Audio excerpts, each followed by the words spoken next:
ಕೂಡ ಇಡೀ 140 ಕೋಟಿ ಜನರ ಪರವಾಗಿ ಮತ್ತೊಮ್ಮೆ big salute. Thank you very much. ನಮ್ಮ ಜೊತೆ ಇಷ್ಟೊತ್ತು ಮಾತಾಡಿದೆ. ಉಗ್ರರ ಅಡಗುದಾಣಗಳ ಮೇಲೆ ನಿಖರ ಮಿಸೈಲ್ ದಾಳಿ ನಡೀತಾ ಇದೆ. ಮಧ್ಯರಾತ್ರಿ 1:44ಕ್ಕೆ 9 ಟಾರ್ಗೆಟ್ಗಳ ಮೇಲೆ ಏಕಕಾಲಕ್ಕೆ ದಾಳಿ. ಹಫೀಜ್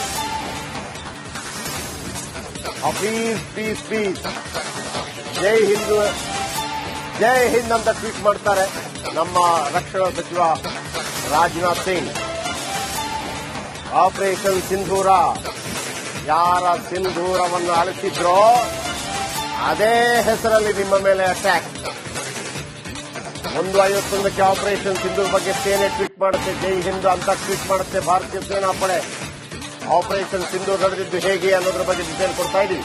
ಅಷ್ಟೊತ್ತಿಗಾಗಲೇ ನಮ್ಮ ಯುದ್ಧ ವಿಮಾನಗಳು ಸೀದಾ ಹೋಗಿ ಏನ್ ಮಾಡಬೇಕು ಆ ಕೆಲಸ ಮಾಡಿ 9 ಕಡೆ ಟಾರ್ಗೆಟೆಡ್ ದಾಳಿಯನ್ನ ಮಾಡಿ ಮುಗಿಸಿ ವಾಪಸ್ ಭಾರತಕ್ಕೆ ಬಂದಾಗಿತ್ತು. ಅದಾದ ನಂತರ ಅನೌನ್ಸ್ ಮಾಡಿದೆ, ಈ ರೀತಿ ಮಾಡಿದೀವಿ ಅನ್ನೋಂಥದ್ದನ್ನ ಸೋಷಿಯಲ್ ಮೀಡಿಯಾದಲ್ಲೂ ಕೂಡ ಅನೌನ್ಸ್ ಮಾಡಲಾಗಿದೆ. ನೋಡಿ, ಸಾಂಬಾದಿಂದ ದಾಳಿ ನಡೆದಿರ್ತಕ್ಕಂಥದ್ದು ಹಫೀಜ್ ಸಯೀದ್. ಜಯಪ್ರಕಾಶ್ ಶೆಟ್ಟಿ ಅವರು ಹೇಳ್ತಾ ಇದ್ರು ಹಫೀಜ್ ಸಯೀದ್ ತಲೆ ನೋಡ್ಬೇಕು ಅಂತ. ಅದು ಉಳಿದಿರೋದು ನಂಗಂತೂ ಡೌಟು. ಈ ಟಾರ್ಗೆಟ್ ಮೇಲೆ ನಿರಂತರ ಕಣ್ಗಾವಲನ್ನ ಇಟ್ಟೇ ಇತ್ತು ಭಾರತೀಯ ಸೇನಾಪಡೆ. ಚಲನವಲನಗಳು, ಉಗ್ರರ ಚಲನವಲನಗಳ ಮೇಲೆ ಬೇಹುಗಾರಿಕಾ ಕಣ್ಣು ಬೇಕಾದಂಗೆ ಕಣ್ಣಿಟ್ಟಿದ್ರು. ಪಾಕ್ ಮೇಲೆ ರಫೇಲ್ ಮೂಲಕ ಪ್ರಹಾರ ಮಾಡಿದ್ರು. ರಫೇಲ್ನ ಸ್ಕಲ್ಫ್ ಮಿಸೈಲ್ ದಾಳಿ ನಡೆಸಲಾಗಿದೆ. ಹಫೀಜ್ ಅಜರ್ ಮಹಮ್ಮದ್ ಮುಖ್ಯ ಟಾರ್ಗೆಟ್ ಇದ್ದದ್ದು. ಯಾಕಂದ್ರೆ ಭಾರತವನ್ನ ಕಾಡಿದಂತಹ ಉಗ್ರರು ಹಿಜ್ಬುಲ್, ಲಷ್ಕರ್ ಜೈಷ್ ಉಗ್ರರ ನೆಲೆಗಳನ್ನು ಹುಡುಕಿ ಹೊಡೆದು ಹಾಕಿ ಆಗಿದೆ. ಸುಮಾರು 50ಕ್ಕೂ ಹೆಚ್ಚು ಉಗ್ರರನ್ನ ರಾತ್ರಿಯೇ ಉಡೀಸ್ ಮಾಡಿ ಆಗಿದೆ. ಆಪರೇಷನ್ಗೆ ಫೈನಲ್ ಟಚ್ ಕೊಟ್ಟಿದ್ದು ಮೋದಿ ಕೋ ಬೋಲೋ ಅಂತ ಅಂದ್ರೆ ಫೈನಲ್ ಟಚ್ ನೀಟಾಗಿ ಅವ್ರು ಏನೇ ಮಾಡಿದ್ರು ಬಹಳ ನೀಟಾಗಿ ಮಾಡ್ತಾರೆ, ನೀಟ್ ಫಿನಿಶ್ ಮಾಡ್ತಾರೆ. ಹಂಗೆ ನೀವು ಬಂದಿಲ್ಲಿ 26 ಜನ ಅಮಾಯಕರನ್ನ ಹೊಡೆದು ಹೋದ್ರೆ ನಾವು ಮಧ್ಯರಾತ್ರಿನಲ್ಲೇನೆ ಕ್ಷಣ ಮಾತ್ರದಲ್ಲಿ ನೋಡಿ, ಅಲ್ಲಿ ನಾನು ಹೇಳ್ತಾ ಇದ್ದೆ, ಅಲ್ಲಿ ಆ ಒಂದು ಫೈಟರ್ ಜೆಟ್ ಹೋಗುವಾಗ ಆ ವೆಹಿಕಲ್ಗಳು ಕೂಡ ಕಾಣುತ್ತೆ. ಅಷ್ಟರ ಮಟ್ಟಿಗೆ ಕ್ಲಾರಿಟಿ ಇದೆ, ಅಷ್ಟರ ಮಟ್ಟಿಗೆ ಪ್ರೂಫ್ ಅನ್ನ ಕೊಡ್ತಾ ಇದೆ ಭಾರತೀಯ ಸೇನೆ ಹೇಗೆ ನಾವು ಉಗ್ರರನ್ನ ಬುಡ ಸಮೇತ ಕಿತ್ತು ಬಿಸಾಕಿದೀವಿ ಅನ್ನುವಂಥದ್ದನ್ನ. ಒಂದು ಒಬೋಟಾಬಾದ್ನ ಒಸಾಮಾ ಬಿನ್ ಲಾಡೆನ್ ಅನ್ನ ಅಮೆರಿಕ ಹೊಡೆದಿರಬಹುದು. ಇವತ್ತು ಅಂತ 100 ಒಸಾಮಾ ಬಿನ್ ಲಾಡೆನ್ಗಳು ಹುಟ್ಟದೇ ಇರುವ ಹಾಗೆ ಉಗ್ರರ ಹುಟ್ಟಡಗಿಸಿದೆ ಭಾರತ. ಓಕೆ, ಇದೀಗ ನನಗೆ ಶಿವಮೊಗ್ಗದಿಂದ ಮಂಜುನಾಥ್ ಅವರ ತಾಯಿ ನಮ್ಮೊಂದಿಗೆ ನೇರ ಸಂಪರ್ಕದಲ್ಲಿದ್ದಾರೆ. ಎಸ್ ಅಮ್ಮ, ನಮಸ್ಕಾರ. ನೀವು ನಿಮ್ಮ ಮಗನನ್ನ ಕಳ್ಕೊಂಡಿರಬಹುದು, ಆದ್ರೆ ಪಾಕಿಸ್ತಾನಕ್ಕೆ ಒಂದು ದಿಟ್ಟ ಉತ್ತರ ಕೊಡಬೇಕು ಅಂತ ಇಡೀ ಭಾರತೀಯರಿಗಿತ್ತು. ಬಹುಶಃ ಮಂಜುನಾಥ್ ಅದಕ್ಕೆ ಒಂದು ನಿಮಿತ್ತ ಆಗಿದ್ರು ಅಂತ ಅನ್ಸುತ್ತೆ. ಅವರ ಮುಖಾಂತರವೇ ಆಗಬೇಕು. ಬಹುಶಃ ಮಂಜುನಾಥ್ ಅವ್ರಿಗೂ ಅದಿತ್ತು ಅನ್ಸುತ್ತೆ. ಈ ಪಾಕಿಸ್ತಾನಕ್ಕೆ ಒಂದು ಉತ್ತರ ಕೊಡಬೇಕು, ಈ ಪಾಕಿಸ್ತಾನಕ್ಕೆ ಒಂದು ತಕ್ಕ ಪಾಠ ಕಲಿಸಬೇಕು ಅಂತ ಹೇಳಿ. ಇವತ್ತು ನಾವು ಮಂಜುನಾಥ್ ಅವರನ್ನ ಕಳ್ಕೊಂಡಿರಬಹುದು, ಆದ್ರೆ ನಮ್ಮ ಹೃದಯ ಸಿಂಹಾಸನದಲ್ಲಿ ಅವರು ಯಾವತ್ತೂ ಕೂಡ ಇರ್ತಾರೆ. ಯಾಕಂದ್ರೆ ನಿಮಗೂ ಗೊತ್ತಿರಬಹುದು, ಈ ದೇಶದ ಬಗ್ಗೆ ಅಪಾರವಾದಂತಹ ಪ್ರೀತಿ ಇತ್ತು. ಕಾಶ್ಮೀರಕ್ಕೆ ಹೋಗಲೇಬೇಕು ಅಂತಿತ್ತು, ಕಾಶ್ಮೀರದ ಸೌಂದರ್ಯವನ್ನು ಸವಿಬೇಕು ಅಂತಿತ್ತು. ಆದರೆ ಅವರಿಗೆ ಆದಂತಹ ಒಂದು ವಿಕೃತ ಅನ್ಯಾಯ ಅದು. ಅದಕ್ಕೆ ತಕ್ಕದಾದಂತಹ ಉತ್ತರವನ್ನ ಇವತ್ತು ಭಾರತ ಕೊಡ್ತಾ ಇದೆ. ಕಷ್ಟ ಅಮ್ಮ, ಹೇಳ್ಕೊಳ್ಳೋದು ಕಷ್ಟ, ಆದ್ರೂ ಅದಕ್ಕೊಂದು ತಕ್ಕ ಉತ್ತರ ಕೊಡೋದಿದೆಯಲ್ಲ, ಆದಂತ ಅನ್ಯಾಯಕ್ಕೆ ನ್ಯಾಯ ಕೇಳೋದಿದೆಯಲ್ಲ, ಅಂತ ಸಮಯ ಬಂದಿದೆ. ಭಾರತ ಸೇನೆ ಅದನ್ನ ಮಾಡ್ತಾ ಇದೆ. ಏನ್ ಹೇಳೋದಕ್ಕೆ ಬಯಸ್ತೀರಮ್ಮ ಈ ಸಂದರ್ಭದಲ್ಲಿ?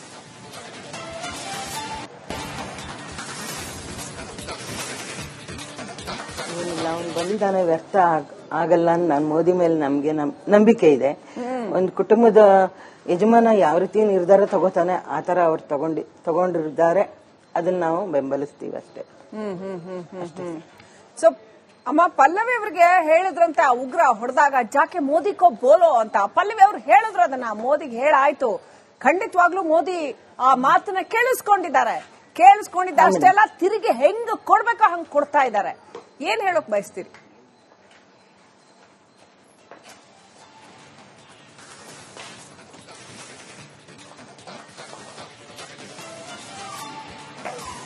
ನಾವು ಜನಸಾಮಾನ್ಯ ಜನರು ಮೇಡಮ್, ಆ ತರ ಇನ್ನೊಬ್ರಿ ಪ್ರೊವೋಕಿಂಗ್ ಸ್ಟೇಟ್ಮೆಂಟ್ ಎಲ್ಲ ಕೊಡಕ್ ನಮ್ ಕೈಲಾಗಲ್ಲ. ಆದ್ರೂ ಅವ್ರು ಸರಿಯಾದ ನಿರ್ಧಾರ ತಗೋತಾರೆ ನನಗೆ ಅನಿಸ್ತಾ ಇದೆ.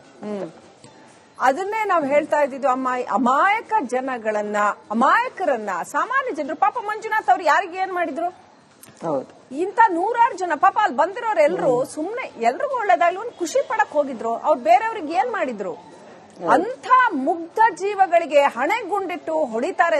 ಹಿಂದೂ ಅಂತ ಹೇಳಿ ಕೇಳಿಕೊಂಡು ಹೊಡಿತಾರೆ ಅಂತಂದ್ರೆ ಅದಕ್ಕೆ ಉತ್ತರ ಕೊಡ್ಬೇಕಲ್ವಾ?